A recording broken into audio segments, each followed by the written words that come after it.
Welcome to Ill-Equipped History, where two best friends talk about a thing in history, and we're not equipped to do so. So here we are. And we're doing it in a spooky way. Spooky season. If y'all don't know, obviously you can't see me. I am wearing my witch hat because it's putting me in the mood. She is. She's very festive. Very festive for October. Yes. I've had my Halloween stuff up since mid-September. My kids are loving it, my spooky kids. So, yeah. How are you, Morgan? I'm all right. Yeah, I've had my Halloween decorations up since the 1st of September. So, I beat you. I love that for you. Okay, so I saw a commercial the other day that the Spy Kids movie, like they're making a new one. What? Like a new one. What? So I introduced my children to the cinematic masterpiece, which is Spy Kids. That's amazing. And I have never seen my son sit so still in his life watching a movie. I have a video of it. It's the most beautiful. He quit playing with Legos, and you know that's like his thing. A thing with him. He quit building his birthday Legos to watch Spy Kids. That's incredible. Congratulations. And then we immediately watched the second one. I've never been more proud. Yes. Yes. The thumbs. A thumb. A real live thumb. Nice going, Butterfingers. Oh, Zach and I used to roast each other with the one-liners that were in that movie. Mm-hmm. Sure I do, diaper lady. You're so much better at remembering movie quotes than I am. That's literally all my sisters and I did, because we didn't have cable, so we just rewatched movies over and over again and then quoted them at each other for our entire lives. Like, Madison will literally say a quote, and she'll go, "What movie is that from?" And we have 10 seconds to guess, or she judges us. I love that so much. And also, 7 years ago today, Nick asked me to marry him. Oh, so cute. I still thought he was on stage to win an award. I was so confused. It's fine. It's fine. I remember seeing the video and I was like, oh. Yeah, I was not expecting it to be at a Dixie Run in front of like 1,000 people. 1,000 drunk people. It was awesome. It's our love life just wrapped into a nice pretty bow, huh? That's hilarious. And then I immediately worked the raffle on the stage. I remember you telling me that. You're like, and then I had work to do. After I got engaged, I had a job to do. I had a job to do. I was so sweaty because it was so hot that day, and I had been setting up the raffle all day long. And then he asked, and I'm just like, okay. Our 6 years had come to this. There it is. This moment. So listeners, I hope you guys enjoyed our extra special bonus episode that came out last week. Oh my god, I had so much fun doing that! We will be open for questions at a later date. Email us your questions and we'll answer them if you have any questions. And we also have another announcement. Starting November the 1st, we will have a Patreon! Yay! You can give us your money! For bonus content, of course. I mean, we're not going to say no to just giving us the money, but we will give you something in return. Yes. So once a month, we're planning it to be the first Friday of every month. We're going to release a Patreon exclusive bonus episode for y'all's listening pleasure. And as we continue to get support and listeners, we have some other ideas for future Patreon tiers that we're really excited. And we hope that we can get, I think I was about to mix up two idioms. Get the ground running. Ball rolling. That's what I was trying to say. Were you going to say hit the ground rolling? I don't know what I think I was trying to say get the ground running. And I'm like, wait, that doesn't make sense. There's hit the ground running and get the ball rolling. Those are the two idioms I was trying to mix to combine. But anyway, we're going to do things. Yes. And the more support we have, the cooler things we can do. So all we can ask is please support us so we can go do cool things and report back on it. Yes. We're going to go do cool things. We're going to try to make some cool things. Hopefully, like, later down the line, we have t-shirts that we can offer you guys. We've already started brainstorming some cool designs. Maybe some other fun things. My husband is already like, hear me out. He looked like the guy with the string art. He's like, okay, hear me out. We'll buy an airplane and I'll fly y'all to all your destinations. I'm like, hold on, pump the brakes. He's trying to justify buying an airplane so bad. We don't have the money. I don't know where he thinks we're going to get airplane money from. Y'all just bought a sailboat. Well, we were given the sailboat. Oh, okay. Gotcha. But we do have to fix it, and it does take money, and I feel like Nick has so many other expensive hobbies with his maintaining the current boat that y'all have and all of your vehicles and buying the new vehicles and fixing them.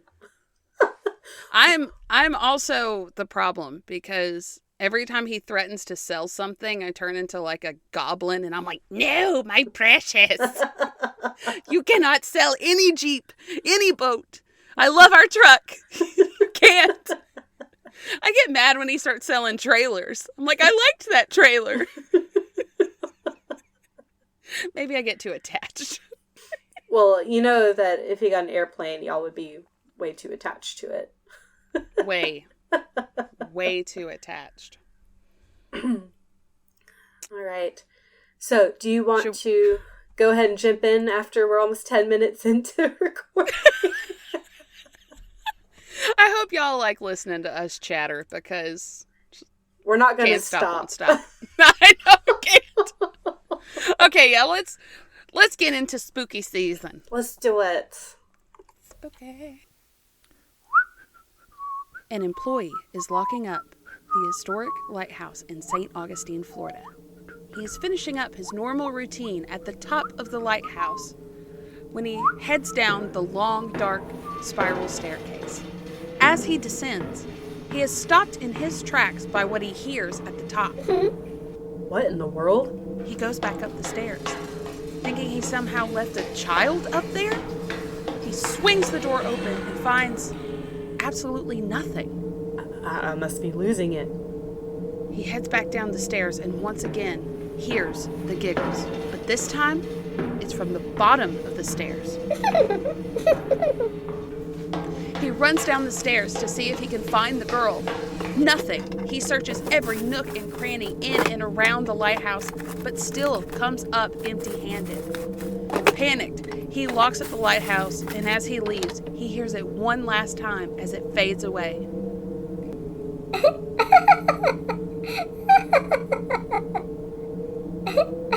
This is enough to make him run to his car and get out as fast as he could. Ah!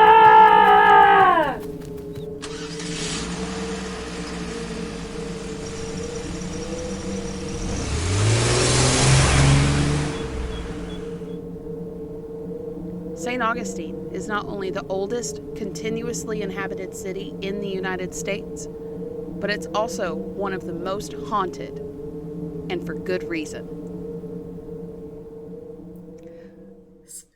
Spooky. I love how every time you laugh really loud, it's like, I don't know if it's my headphones or your computer or what happens, but it's like you just go silent. So I just see you back there. I was giving a terrified scream, and it's like this giant block of blue. Something happens, and I cannot wait to hear it. Ignore that. I just dropped my phone on the ground. Okay. Anyway, Morgan, I know that you've been to St. Augustine because we've been together multiple times. Yes. And it's a beautiful, wonderful place, and I highly suggest it to anybody. Yes. But do you know the history, the full history behind St. Augustine? I know bits and pieces. Mm-hmm. I know we did a lot of, like, history walks and tours and exploration of the city when we went, but I don't know the full history of St. Augustine, no. Though I have been there, I don't know, A million times? I'm 30 years old, and Mama started taking us when I was 6 months old, so, like, probably, like, 45. There was one year we went 3 times that one summer. Like, Mama had nothing better to do than just to take us to Florida, and I mean, I'm here for it, but I was like, I wish I lived the life Mama Barbara did. So, or does currently live. She just goes on a cruise whenever she wants to. That's Jealous. Nice. Yeah. So, I would like to start off by saying that when we talk about St. Augustine, we're going to talk about it being colonized. And I wanted to recognize that the Native Americans, the First Nations people, were 100% here first. And their land being taken away was absolutely horrible and wrong. And I didn't want to, gloss over that fact. Mm-hmm. We know that it was taken. It was not discovered. It was already there. Like, it was inhabited. So, yeah, there we go. Yes. A brief history of St. Augustine as a city. And if you've been to St. Augustine, you definitely know that it has deep Spanish roots. Beautiful architecture, by the way. But in 1513, Spain claimed Florida during the expedition of Ponce de Leon. And you will see his name plastered over everything in St. Augustine. It's everywhere. Literally everywhere. Well, a couple years after Spain laid claim to Florida, the French were like, fuck y'all, I want Florida. And the French built Fort Caroline near what is present-day Jacksonville on the St. Johns River in 1564. And if y'all don't know where Jacksonville is in accordance to St. Augustine, by car, St. Augustine is about 30 minutes south of Jacksonville. I had no idea the French were in Florida when the Spanish were occupying it. Mm-hmm. Okay. See, I didn't either. And that was threatening the Spanish, the Spanish claims to the land. So King Philip II sent Don Pedro Menendez de Aviles, I tried my best, y'all, in 1565 to eliminate the French threat and to establish settlements in Florida. So not only were the French trying to usurp the Spanish claimed lands, but they were Protestant, and the Spanish king didn't like that because the Spanish were Catholic. And this was during the Protestant Reformation. Mm-hmm. So that makes sense. Back. That It all comes back to the Protestant Reformation. Damn that Protestant Reformation. It's so weird how all things lead to just like a handful of things. Yes. It's so weird. So, the Spanish sailed from Spain, and at first they kind of went from the southern part of the coast and went north, ready to attack the French because they wanted to do it as soon as possible because the French were having reinforcements sent over. And if the reinforcements got there, Spanish were fucked. So, because the Spanish didn't have a big fleet, and the French didn't at the time. They just had Fort Caroline. So, the Spanish sailed north, ready to attack the French, but retreated when they realized that the French had a much larger fleet than they did because the French reinforcements had already arrived. Oh. They were swift. And they arrived before the Spanish could get there. So they decided, we'll turn around, we'll sail south to a spot that they had kind of scouted out a week prior, which is now St. Augustine. So they weren't even intending to set up a city there. They were just like, we're going to go attack and I guess take over Fort Caroline and just call that whatever. But they had to come back, and so they established St. Augustine. All right. And they named it St. Augustine because they saw it on, oh God, what's the day they celebrate St. Augustine? I forgot what day. August 28th. Oh, it's my next line. Menendez picked the colony's name because he originally spotted it on August the 28th, which is the feast day of St. Augustine. Okay, so he named it after the St. Augustine. Yes. Okay. It's like creating it's like naming a town on Easter and naming it Easter. Okay. Yeah, that's it. I thought it'd be more complicated than that. It's not.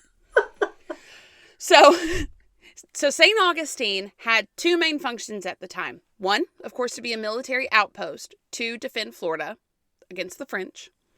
And two, to be a Catholic missionary outpost. Of course.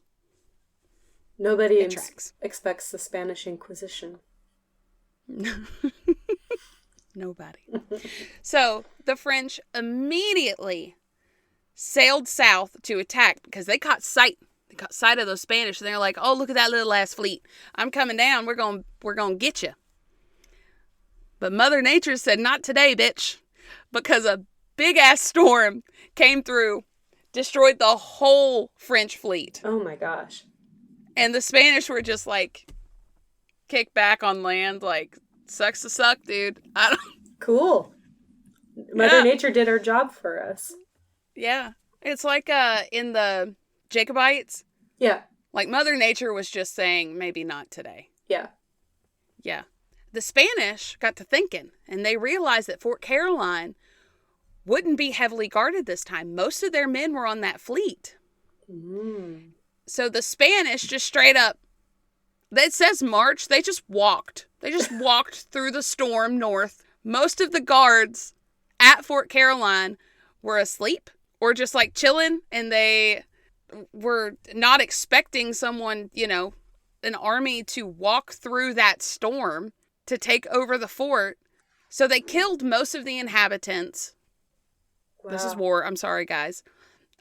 They literally just walked in and killed more than 140 soldiers. Oh my gosh. Yep.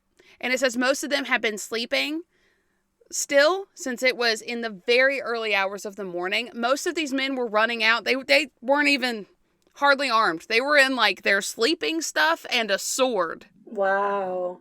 Yeah. So they took over Fort Caroline. They don't have to worry about the French anymore, right? Not quite, because when they returned, some local Native Americans told them that they saw some white people walking on the beach about 14 miles south of St. Augustine. And this turned out to be the survivors of the fleet that the storm had destroyed. Wow. And the chaplain asked permission to spare the lives of the unarmed Frenchmen if they converted to Catholicism. 16 accepted, and 111 were killed for not conforming. Wow. That's crazy. 2 weeks later, the French commander, Jean Ribault. Sure. Again, I don't speak French. And the rest of the surviving men showed up on the same beach as well. 2 weeks later, so I guess they were adrift or whatever. And I'm sorry this gets real shitty. The Spanish offered them the chance to surrender, and the French accepted. So they're like, we surrender. Trigger warnings, guys. The Spanish then bound them all, stabbed the commander to death, and then beat the others to death with clubs and hacked them with axes. Oh my God. And do you want to know what this stretch of beach is called now? They gave it the name Matanzas, which means slaughters in Spanish. Shit. That's where Fort Matanzas is. So I've just been walking around going I've been to Fort Matanzas, to Fort Slaughters. I feel so bad now. Wow. That's awful. Like, that's a war crime. If you attack someone who has surrendered to you, that is a war crime. They were straight up bound. Yeah. Oh, it hurt my heart reading that. That's and really they were sad. surrendering. Yeah. And had it not been for those storms, the French probably would have kicked Spanish ass. Let's be honest here, because they had a much better fleet. Mm-hmm. It was just luck on their side. So that is part of St. Augustine's history. That's at least the founding of it. That's how it ended up in Spanish hands. It is the oldest continuously occupied settlement in the United States. It was established 42 years before the English colonized Jamestown and 55 years before the Pilgrims landed at Plymouth Rock. All right. Isn't that crazy? So many structures that were built over the years are still around today, which is incredible. It's mind-boggling. Honestly. And are some of the oldest in the state. I'm going to list off a few, and then I'm going to tell you which two we're going to be talking about today. So in 1589, the St. Augustine Lighthouse started in its earliest form. Mm-hmm. In 1695, the Castillo de San Marcos. It was started in 1672 as a wooden structure originally. But in 1695, the stone fort was built. In 1716, America's oldest wooden school was built. It is still there. You can go in it. In 1742, Fort Matanzas was built. In 1797, the Cathedral Basilica was built. And in 1888, Hotel Ponce de Leon, which is now Flagler College, was built. And that's right in that little square, right? In the middle of, like, the historic part. In the old city. Yeah. So you go across the Bridge of Lions, which is also old as shit. I did not look up how old that is. But it's my favorite. And you go over there. The Basilica, the cathedral's just down there. I think it's on, if I'm remembering correctly, I think that's the one that's on St. George Street. Okay. If I'm remembering correctly. So the two we're going to talk about today, I guess technically three, is St. Augustine Lighthouse and the Castillo de San Marcos / Fort Matanzas, because those are of the same family of forts. They're just in two different locations. Okay. So, yay. So let's get into so excited. I know. I get to tell my, and y'all, get ready, because I'm going to tell you some personal spooky experiences that I have had at these locations. So, y'all are in for a treat. Because it's spooky season. We're making it spooky. As my kids would say, we're doing our skeleton dance. They love it. So, the Castillo de San Marcos. History. And I'm going to get into some legends as well. Ooh. So, the English, led by Sir Francis Drake, attacked and burned St. Augustine to the ground in 1586. And that was only 11 years after being established. Wow. Okay. Then they rebuilt it. Then British pirates sacked St. Augustine in 1668. So about 100 years later. And then they settled Charleston in 1670. Charleston, South Carolina? Yes. Okay. And these events made the Spanish decide on building a better, fort. So they decided they needed to build the Castillo because now the British are close by. They've burned our shit twice. So it was just a smaller, like a family of wooden structures. I think there were 9 wooden structures before the Castillo was built. So they were like, we need some better shit here. This ain't cutting it.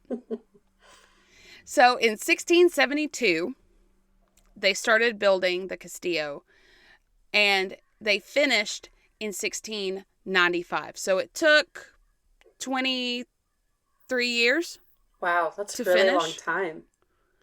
It is a long time. And it replaced the 9 wooden fortifications that had been protecting St. Augustine since its founding. And the Castillo is constructed out of coquina, which is a semi-rare form of limestone.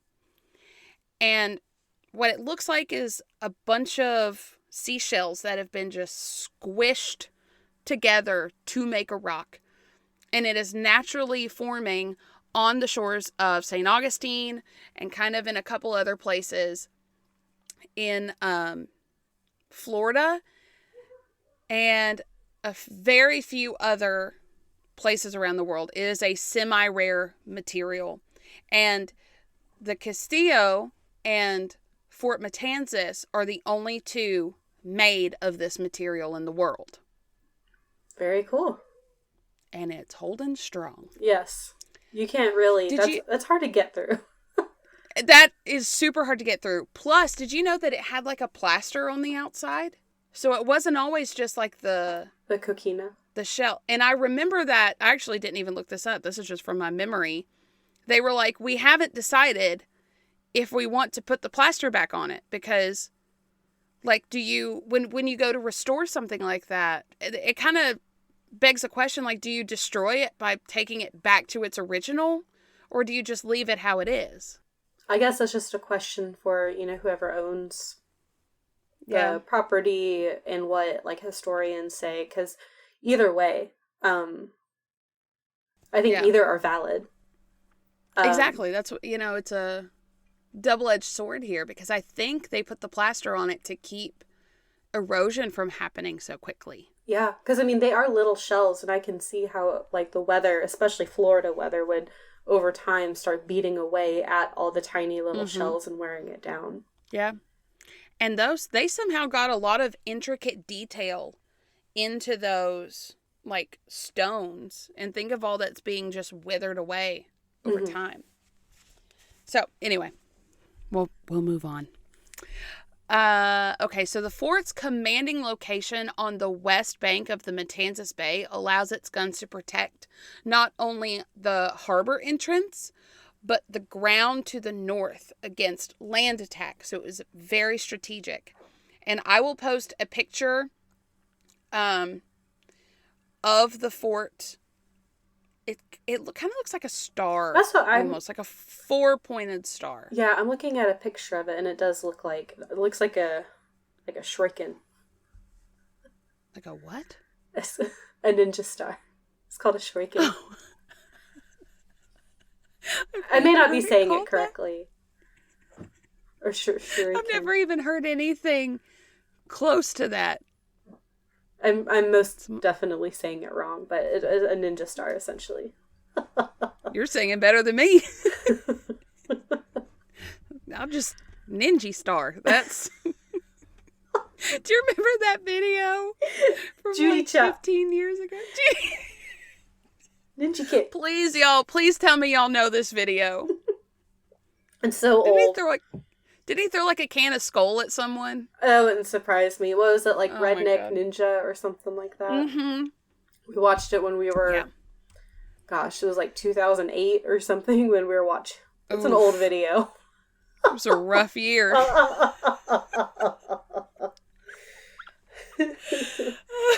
Okay. Anyway. So it's the first battle was in 1702. So 7 years after its completion, during the War of the Spanish Succession. And in this, the British unsuccessfully besieged the fort for 50 days. Damn. And if you don't know what besieged means, it's to stop people or supplies from leaving or entering the area. And the fort was just, they were like, cool, this is chill, we're fine. And the British were like, fine, I guess we'll just leave. Unfortunately, the British burned the town before they left, but the Castillo was fine and was the only standing part of the original city. So this is the third time that St. Augustine has been burned down. Damn, that's such a dick move. It is a dick move. They're just like, I'll just kick you while you're down. You're holed up in this fort. Let me burn down everything. Yeah. For the third time. For the third time. They really, that was just like their signature move, wasn't it? Let me kick you while you're down. So, the Spanish were like, fine. If you're going to keep burning our shit down, we'll build a wall around this shit too. So they did. They built a wall around the city to strengthen defenses. And it stopped being burned down. Good. Yeah. So, once again, the British on their same old shit. But they came down the Matanzas Inlet and besieged it from a different angle. They're like, maybe if we come at it at a different angle, we'll get them this time. And after 27 days, the Spanish did not waver, and the British lost the battle again. But the British did help them out a little bit because it made them realize that they needed to fortify the Matanzas Inlet so that didn't happen again. So they built the structure that is now known as Fort Matanzas. And Fort Matanzas does still stand today. Like I said, it is also built out of Coquina. You can go take free. They do take donations, so donate. But they will take you over in a little pontoon boat and you can walk around for a while. It's really cool. Yeah, it is really cool. It's very small. It is a tiny little fort. I don't even know how that would be useful in the time of like boats and horses. So, like, what do you do? See a big boat and then get on another boat to beat the big boat to the fort? Who's the messenger? I don't know. I have no idea. Do they light a fire? Because it's far away. It's far like a away. 30-minute drive at least, right? Yeah. And that's on roads that are fairly straight, just following the coastline. In a vehicle going like 60, 70 miles an hour. Yeah. They have horns. I mean, maybe. Who knows? Yeah. Maybe we should have paid more attention on those trips. We were just playing around like, wow, they have like binoculars. Was my camera days. All I was doing was taking pictures and trying not to fall. That's all we can do on any given day, right? It's just try not to fall. Are we 85? What happened? So in 1763, Spain ceded Florida to Great Britain. So after all that, Spain was just like, fine, you can have it. But they ceded Florida to Great Britain in return for La Habana, Cuba. So it was tradesies. Okay. And the British garrisoned Matanzas and strengthened the Castillo like it needed it, though. What are they going to do to improve it? They couldn't even get in. You can't even get in. Okay, so holding the two forts through the revolution. So the forts were on the wrong side of the American Revolution, which is interesting. But I mean, they were held by Great Britain, so it makes sense. Exactly. I hadn't even thought, it hadn't even crossed my mind. So then, after the Treaty of Paris in 1783, Florida was returned to Spain. Brief note, the Treaty of Paris was signed by the U.S. and British representatives on September the 3rd of 1783, and it ended the War of the American Revolution. And it was based on a 1782 preliminary treaty, and the agreement recognized the U.S. independence and granted the U.S. significant Western territory. The treaty was one of a series of treaties signed at Paris that also established peace between Great Britain and the allied nations of France, Spain, and the Netherlands. That was pulled straight from a source, one of them, because I was not about to. That was perfectly said. Okay, so, yeah. Yes. Sometimes there we are. The original source says it way better than you could ever paraphrase it. I think it was the U.S. government one that I found. I was like, I need more detail on what this is exactly. So, Florida stayed in Spain's control after they got it back until Spanish-American tensions led to its cession to the United States. Okay. So the Americans they just like pressured the Spanish into giving it to them. Like, please, it's on our, geographical space. Please give it to us. Yes. Give mine. So the Americans renamed the Castillo Fort Marion in 1825. I'm sorry. I'm sure there was a good reason. It's like the lamest name. You had the Castillo de San Marcos, and you went to Fort Marion? My Italian hand came out. Why? It did. It came full out. Castillo de San Marcos. It's not even the right Italian hand for the Spanish words. It's because you're giving emphasis to it. Emphasis. So, this is some sad parts, and I'm sorry, guys. So, it was used to house Native American prisoners during the Seminole War between 1835 and 42. And Confederate troops occupied it briefly during the Civil War, and the natives captured in Western military campaigns were sent there as well. Damn. Yeah. Yeah, so lots of prisoners. No bueno.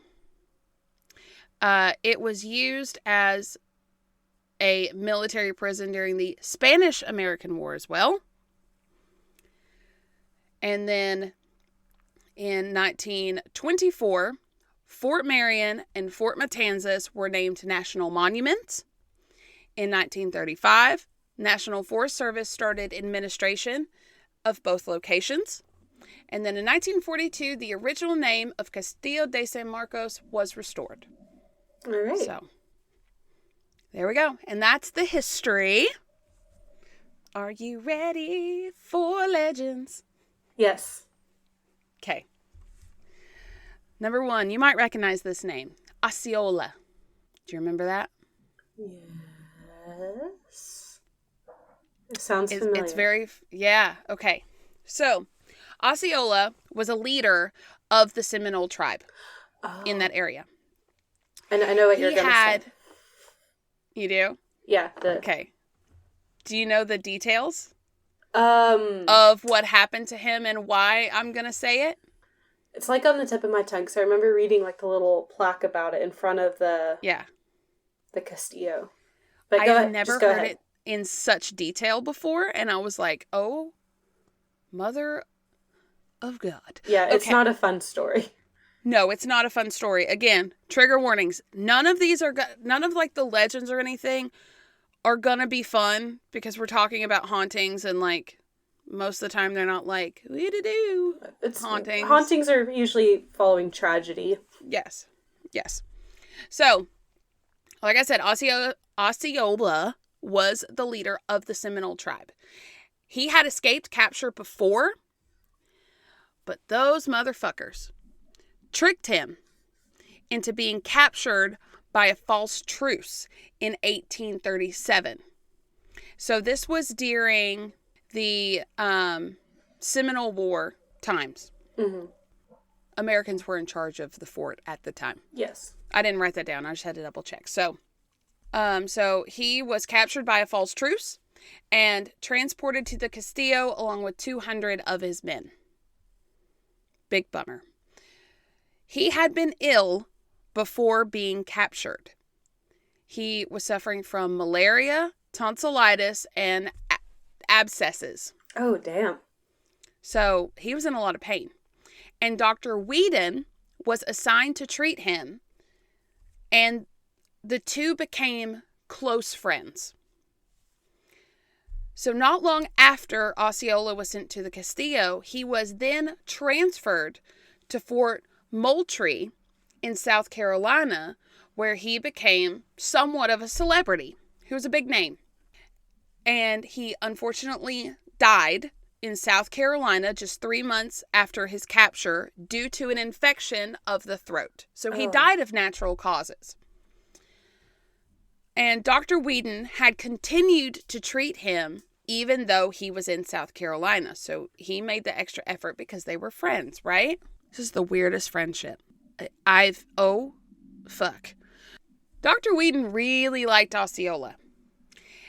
And this friendship got really weird when Whedon decided he wanted to honor Osceola. So he cut off his head after his death to keep as a memento. So while preparing the body for burial, he cut his head off and wrapped it in a scarf, took some of his belongings, looted the body. Oh my God. And he was supposed to be buried with these things. Yeah, I'm sure the Seminole rites did not involve getting your head removed post-mortem. No. And your shit stolen. That probably had value, had a reason of being there. And meaning, yeah. He then placed the head in a large jar of alcohol and displayed it in his drugstore. That's... You know what, Emily? That's how I'm going to honor you when you die.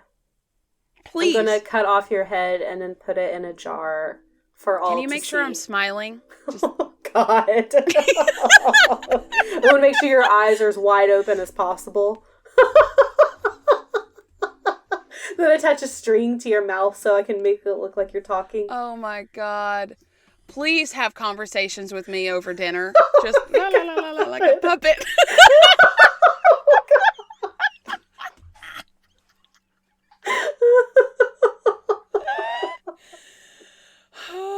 Well, you know. Now you know what to do with the podcast if I go. There we go. If I'm missing conversations with you, I'll just, I'll put my hand in your head like a puppet. And I'll just make you talk to me. You can't say that when I'm drinking. I about spewed all over my microphone. What am I, a Muppet? Or a Sesame Street character? Like, what is this? A Muppet. Put my hand in your head like a Muppet. Make you talk to me. Oh my God, this is the worst ventriloquist dummy. Happy Halloween! Can I be your personal Halloween decor? They'll never know that I'm not. They'll never know I'm not fake. This is my best friend Emily. Okay, sure. Yeah, sure. It really is. Oh my God, it's like in a horror movie when they walk away, my eyes are like following them. Okay. We got to come down from that. That was so morbid. That was really disturbing. I'm sorry. No, okay. No. That's exactly the kind of friendship I need. Thank you. I got you. Thanks. Thank you. You just want me to live forever. Forever. Forever. Okay. Back to Osceola, who was not okay with this. No, okay. No, not at all. Not at all. Did not consent. So, some believe, of course, that Osceola is haunting the Castillo because of all the traumas. Because the trauma. Yes. Even though he died in North Carolina, some people still believe that he's at the Castillo because he's looking for his head. Mm-hmm. And it has been said that you can... I didn't even write this down. I just know this in my head that there's a section of the fort where it looks like the plaster that had been like chipping off. Sometimes you can see the shape of Osceola's head.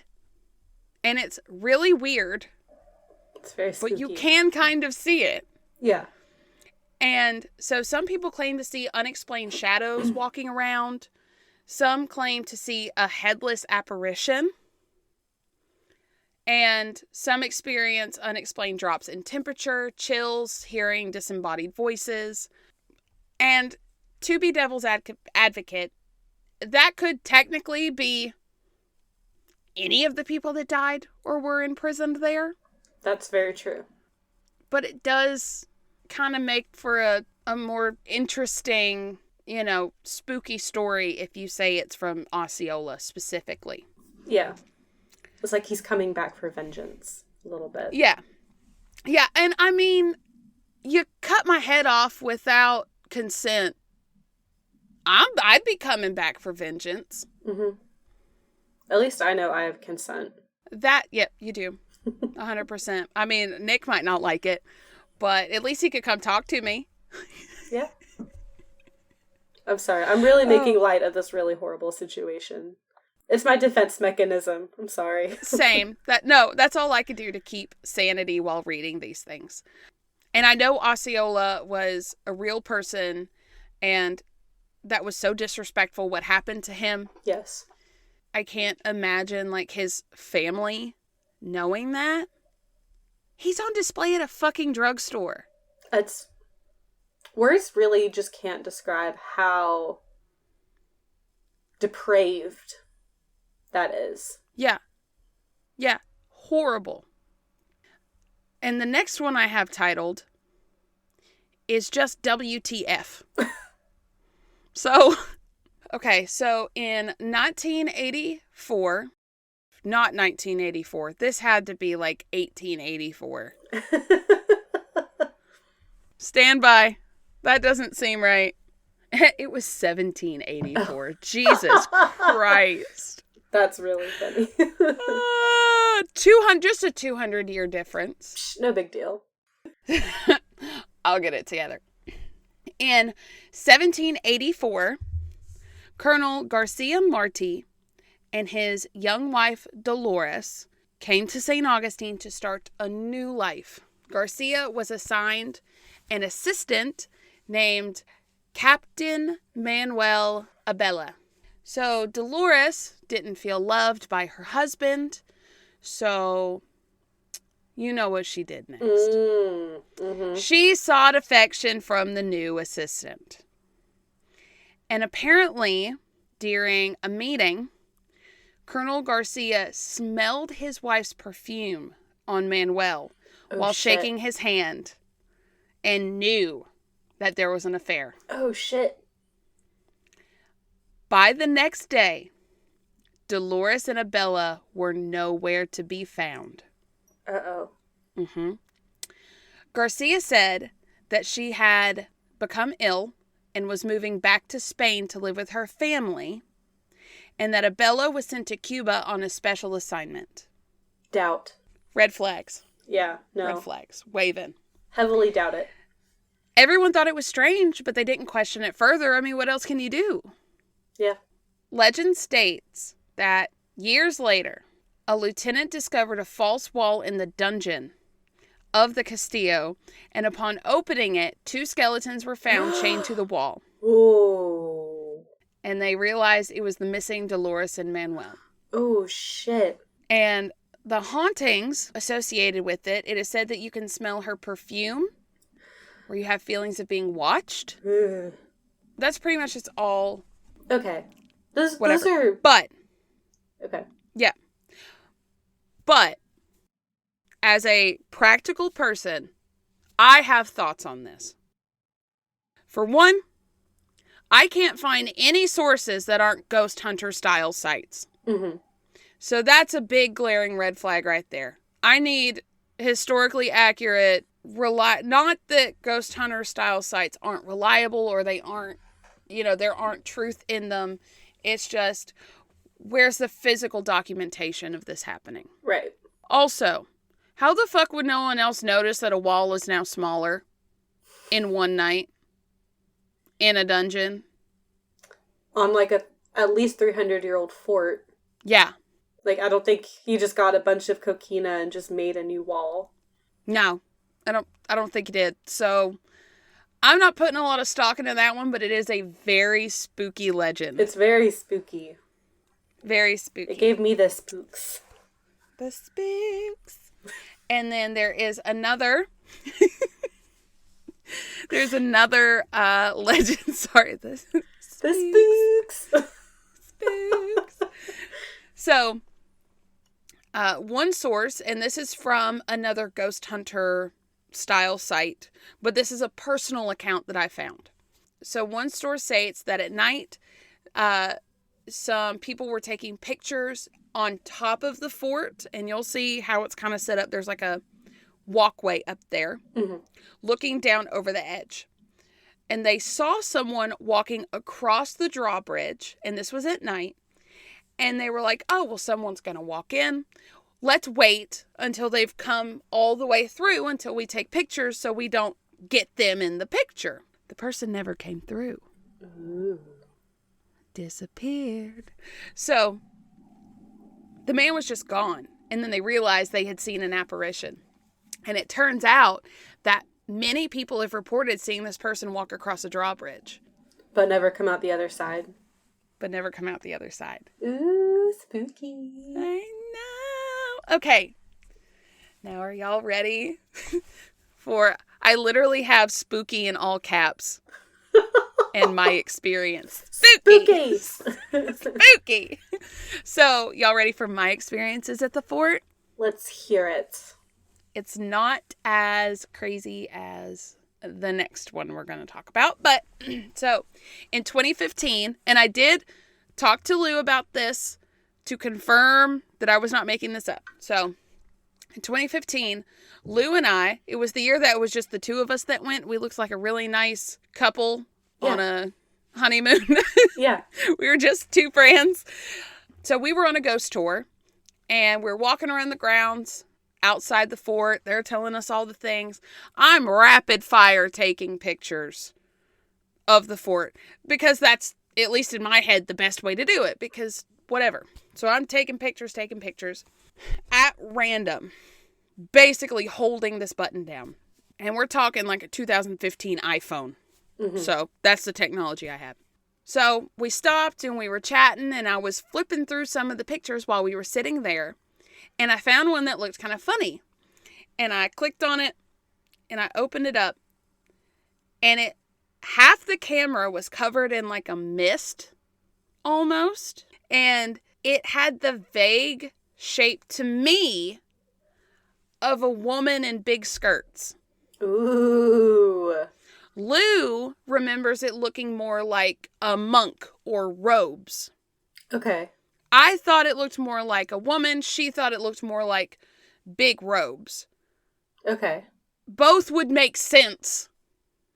Yeah. I mean, because like Catholic robes and it was stuff like that. It was a Spanish mission at one point. So Yeah.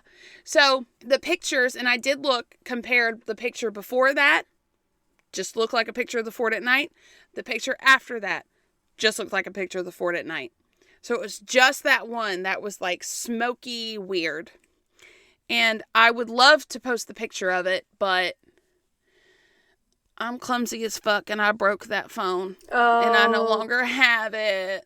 Oh no. I know. I'm sorry, guys. That's how it always goes with paranormal evidence. It always gets destroyed somehow. Was my phone haunted? And it was like, no, you can't have my picture. No one else may know. Non-consent. I didn't consent to you taking my portrait. Oh my goodness. And you know what's funny is I didn't even make the connection because I didn't know the legend of like Dolores. Yeah. Until I was looking for information for this podcast and I was like, oh. Yeah. So that's my spooky story at the fort. Okay. Okay. Are you ready to get in the lighthouse? Let's do the lighthouse. Okay. Time machine. Back to 1589. Zoop. Thanks for that. I knew you were going to make that noise. Okay. So the Spanish built multiple wooden watchtowers as lookouts. So what is now known as the St. Augustine Lighthouse was the first and most northern of these watchtowers. And it was also the first permanent aid to navigation in the continental United States. Oh, cool. Isn't that cool?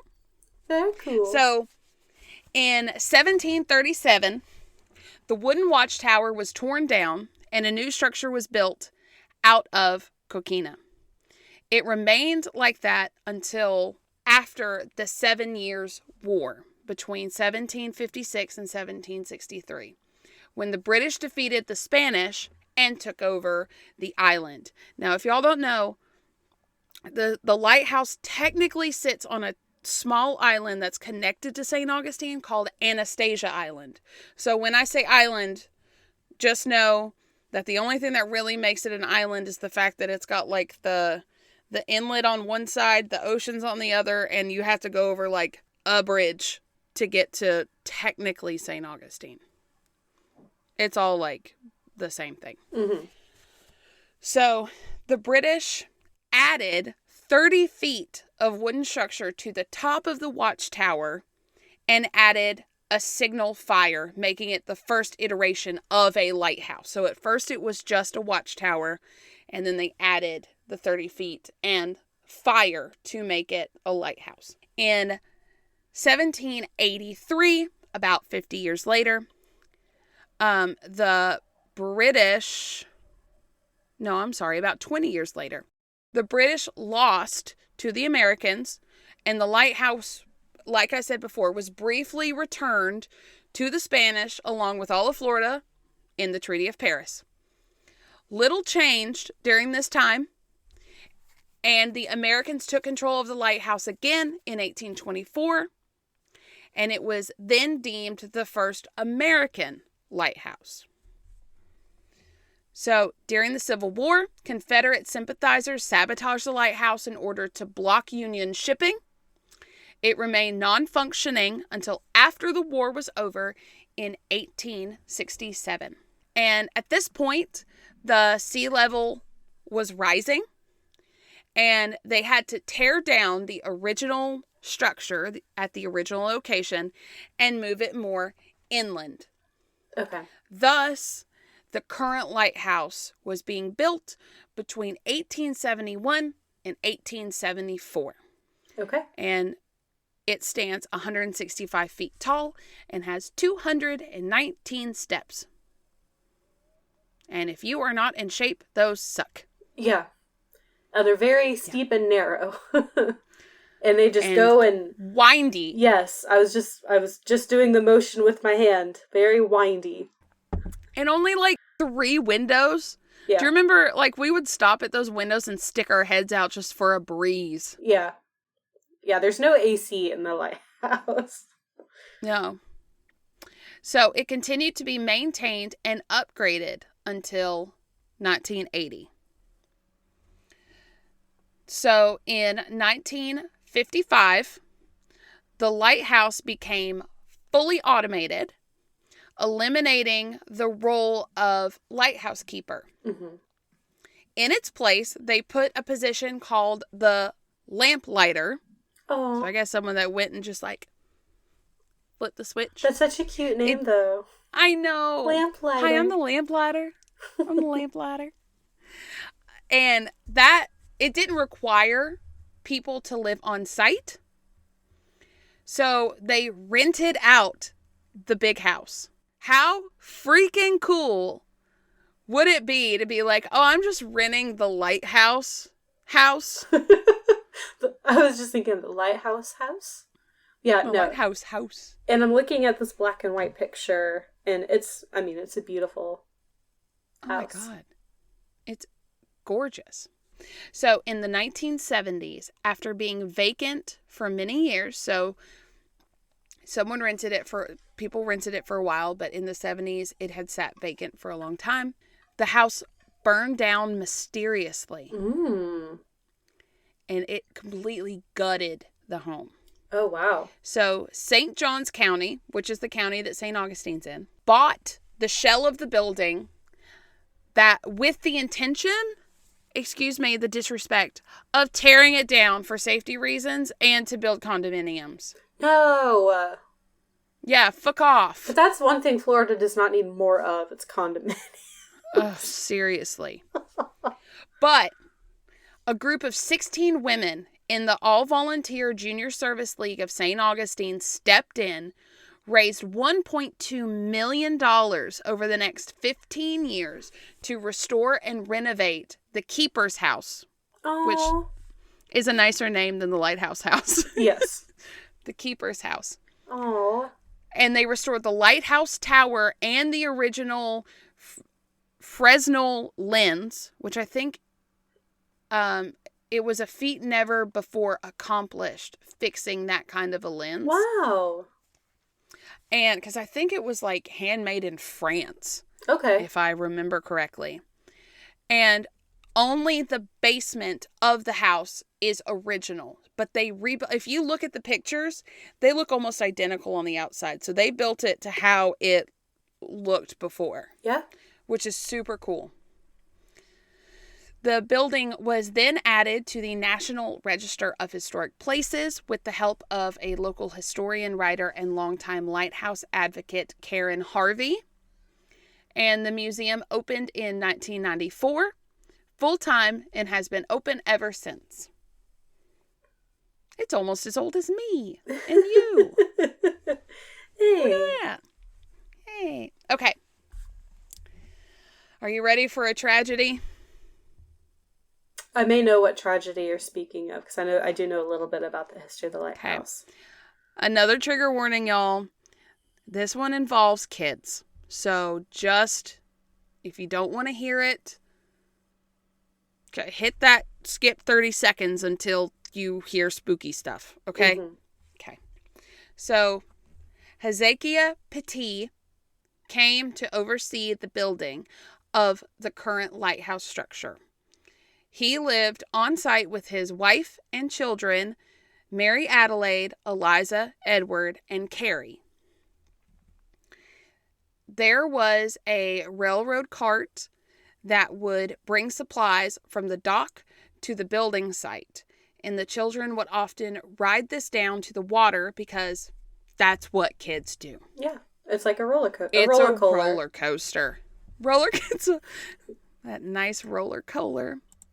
And I think if you look at, you can see like the old picture of the lighthouse. Mm-hmm. You can see the dock right there. Yeah, it's really close.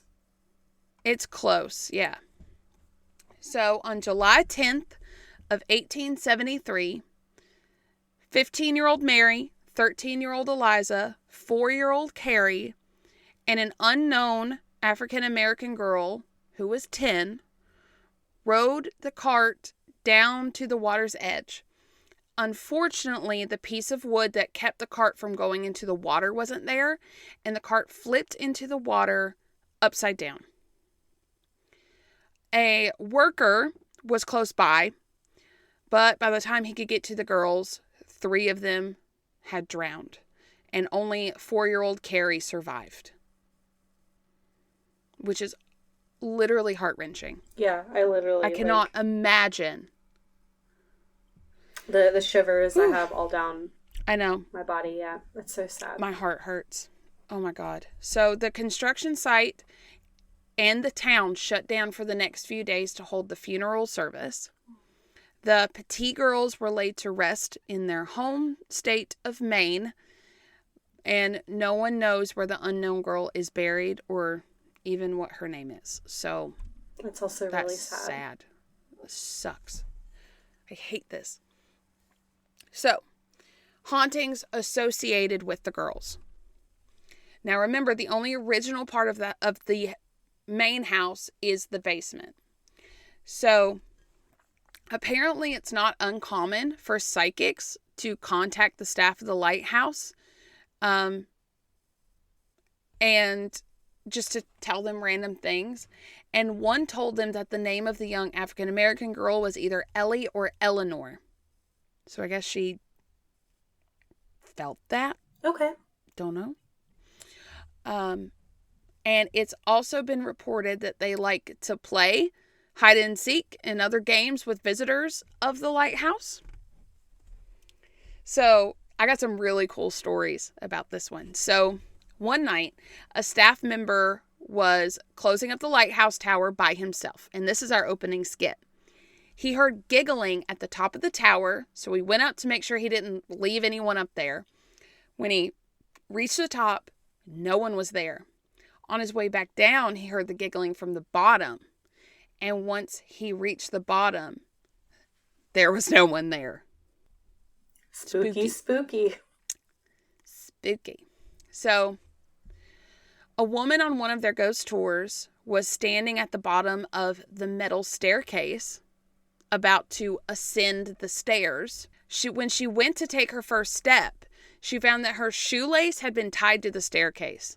And, I mean, we're talking about a circular room that's probably, 10 feet wide? Maybe, on the inside? Maybe. Tops.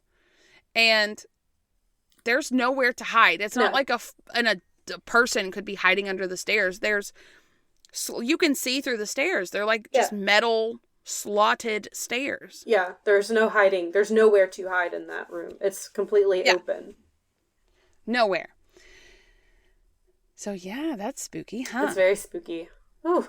On a different tour, a woman had an EMF reader, which is electromagnetic field, if I'm remembering right, in the basement, in the original part of the house.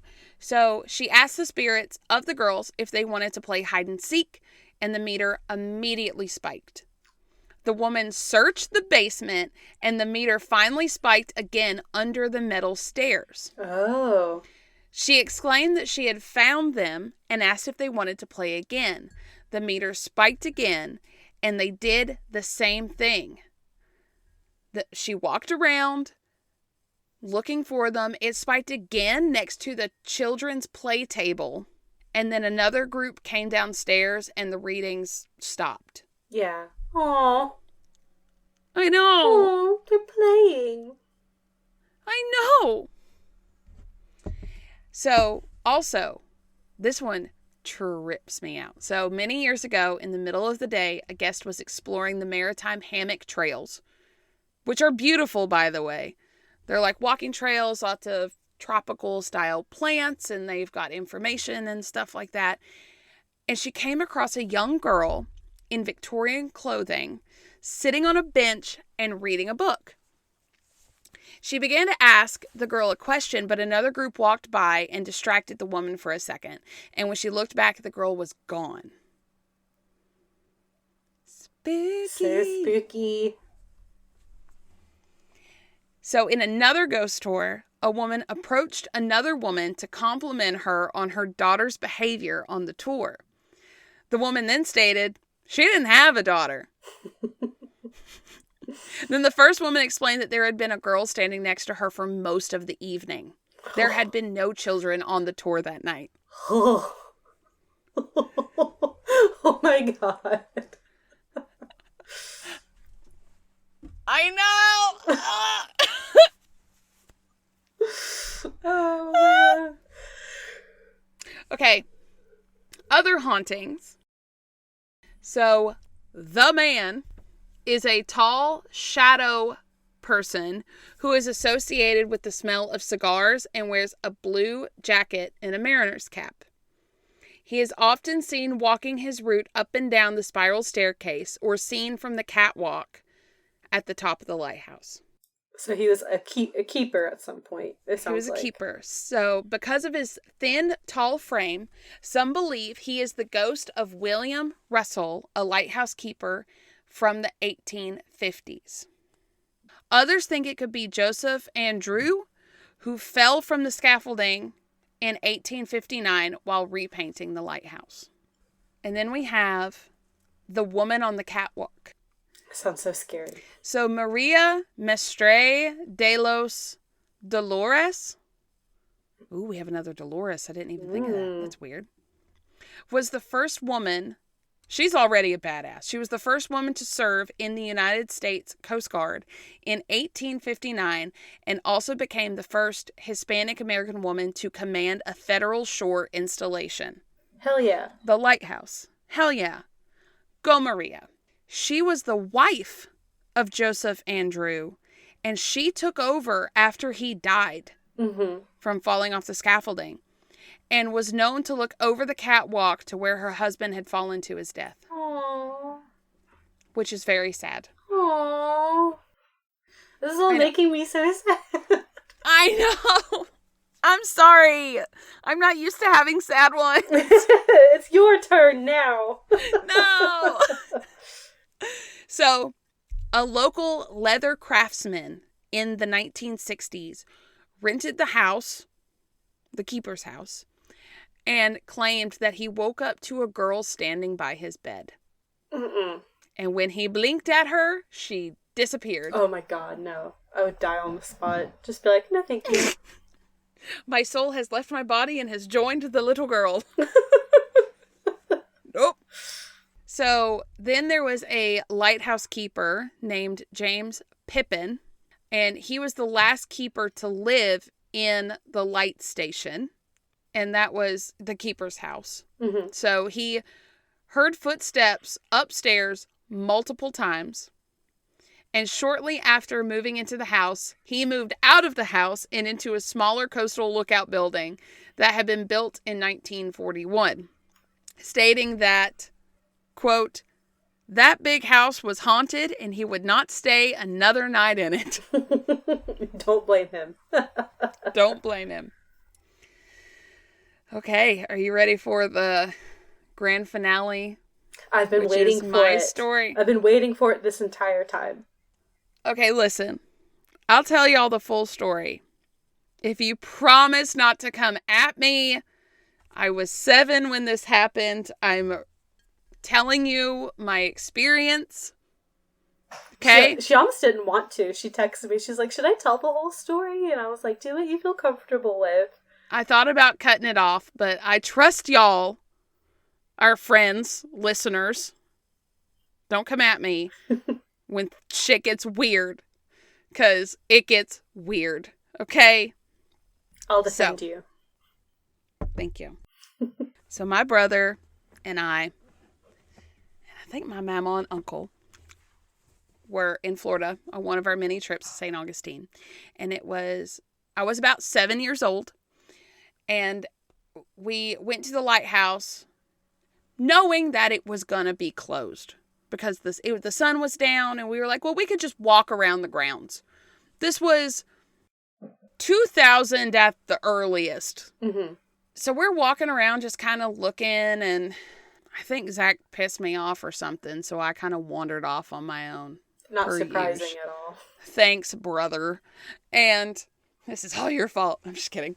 And so I'm wandering around, and I kind of see something out of the corner of my eye, and we're standing in front of the main house. So the lighthouse is on the other side of the house from us. And what I see is what I think, because it hadn't closed long before we had gotten there.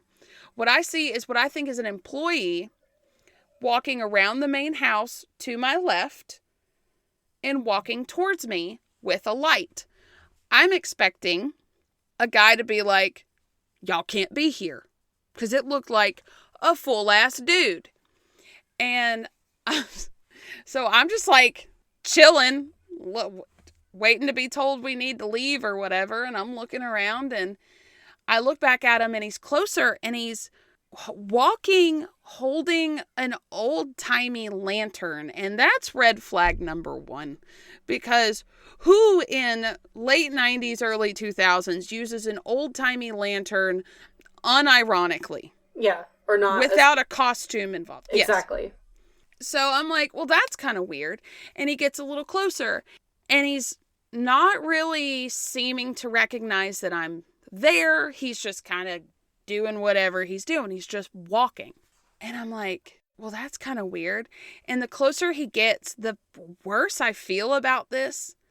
And I finally look back over, and he is so close to me. And then I realize, and as a child, I thought he was wearing like old military army style uniforms from like Civil War style uniform. And then I'm like panicking because I'm like, this is not making sense at all. I just remember like blue. I remember like a cap and lantern. And I'm like, shit is not, no. So I need to get out of here. But I'm 7 and probably one of the dumbest 7-year-olds you have ever met in your fucking life. Because instead of turning my body and running away, my panic brain makes me run backwards. Like, I don't want to take my eyes off of it. So I'm like, and guess what happens? He fucking catches up to me. Like, that's what happens. Duh. Apparently, full-grown ghost men are faster than 7-year-old girls running backwards. And this is where shit gets weird. Because nothing explicitly bad happens to me. He doesn't, like, attack me.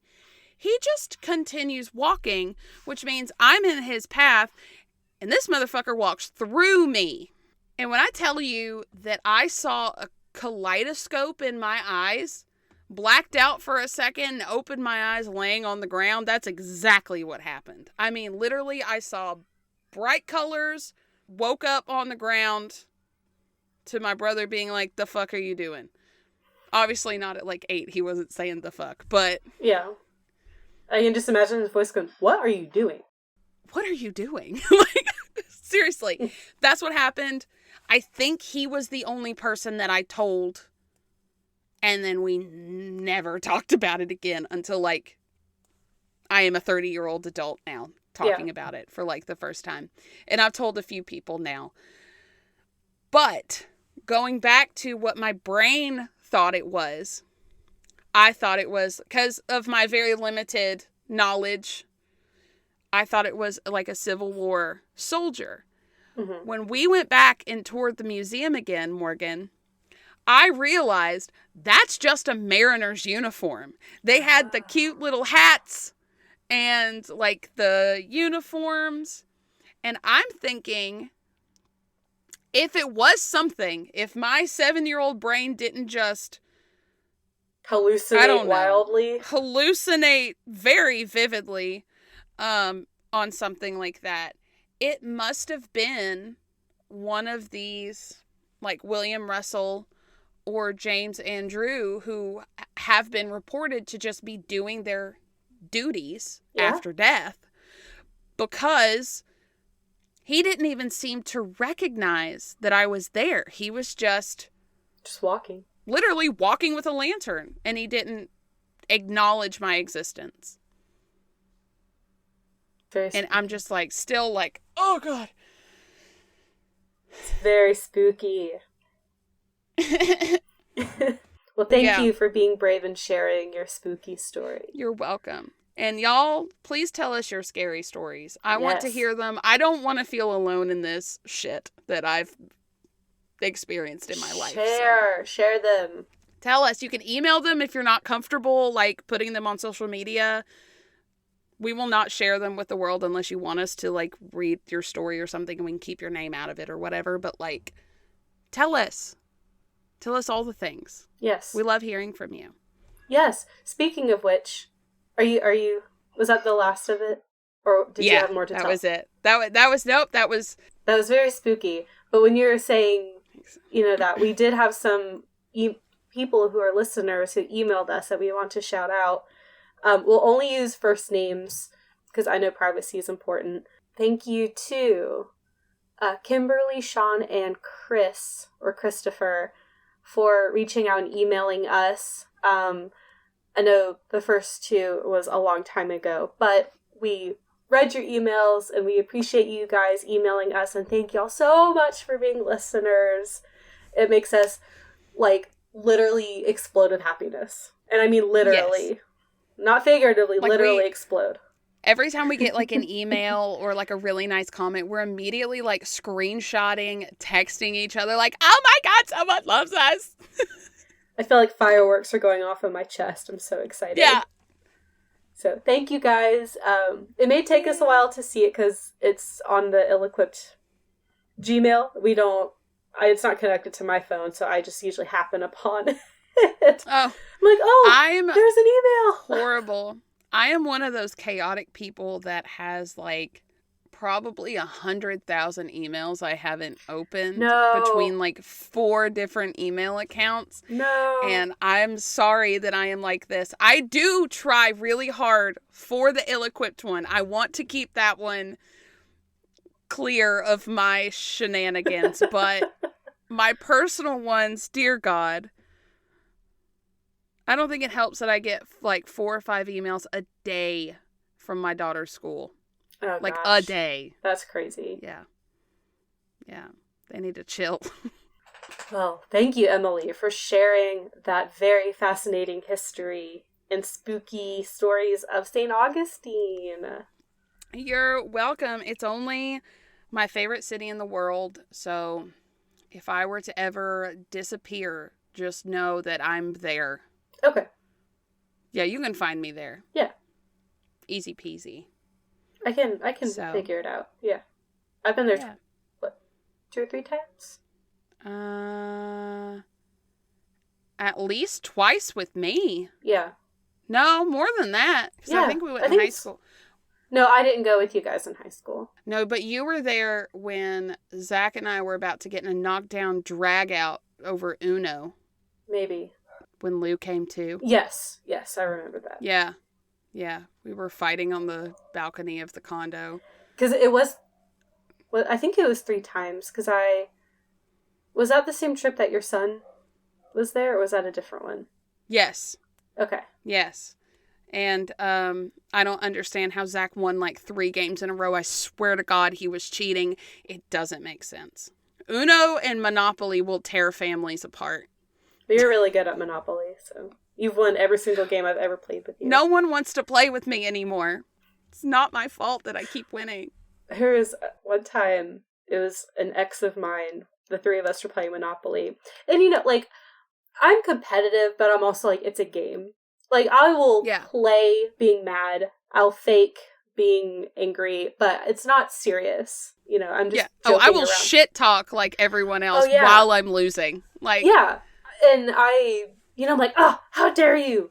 You suck. It's just, it's not personal. I'm just being funny. But my ex, like, literally flipped the board because Emily was winning Monopoly. And we were just like, okay. I mean, just be better, bud. Just be better. Like, I don't know. If you want to beat me, I'm not going to hold back because you're a grown man, baby. Like, yeah. No, it's just a game. Not happening.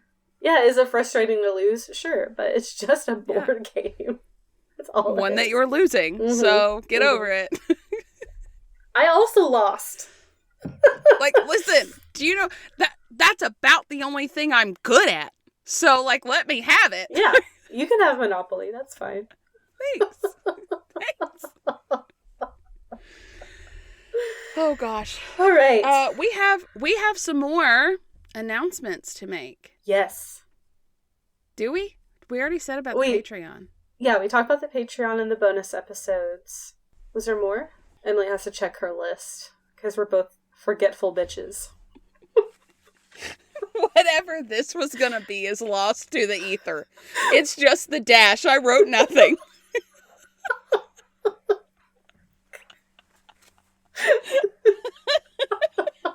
Also, the top of my notes just says Mom. Mom, remember these things about the podcast. Mom. Okay. Okay, I guess November 1st, Patreon. Be on the lookout for that. We'll share it to our socials. Yeah. Every first Friday of the month on Patreon is going to be when we drop our bonus content. Don't have affairs with your husband's assistant. Don't do that. Get bricked up in the fort. And also don't break up your spouse in a fort. Yeah, don't break. You know what? I feel like he's the villain here for sure. Like, just divorce. That's fine. Yeah. That's always an option. You don't have to murder. Don't murder.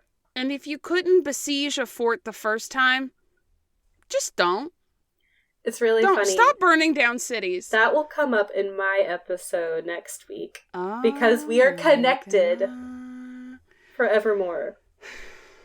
I am also going to be covering an ancient fort.